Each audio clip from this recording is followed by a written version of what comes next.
AP వాసుల metro కల నెరవేర్చేందుకు కూటమి ప్రభుత్వం కసరత్తులు ముమ్మరం చేసింది.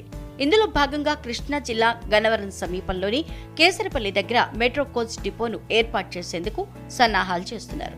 అక్కడి నుంచి స్టార్ట్ అయి విజయవాడలోని పిఎన్బిఎస్ వరకు ఒక కారిడార్ వస్తుంది. ఈ 26 కిలోమీటర్ల మార్గం విజయవాడ మెట్రో మొదటి దశలో ఎంతో కీలకమైంది. గన్నవరం నుంచి గూడవల్లి, నెడమనూరు, ప్రసాదంపాడు, రాంవరప్పాడు చౌరస్తా వరకు నేషనల్ హైవే మీదుగా ఇది వస్తుంది.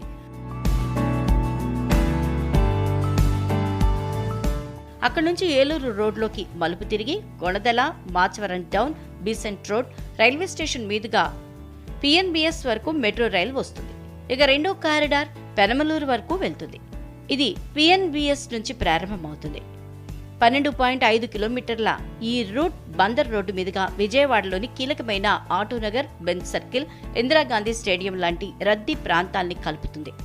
తొలి దశలో ఏర్పాటు కానున్న 34 మెట్రో స్టేషన్లు, కోచిపో కోసం 91 ఎకరాల వరకు భూసేకరణ చేయాల్సి ఉంది.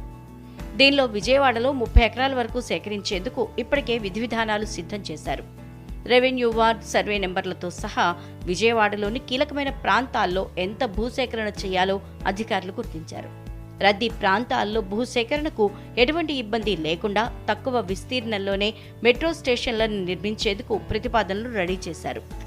విజయవాడ పరిధిలోని 8, 9, 10, 11, 16 రెవెన్యూ వార్డులలోని 31కి పైగా సర్వే నెంబర్ల పరిధిలో భూసేకరణ చేయాల్సి ఉంది.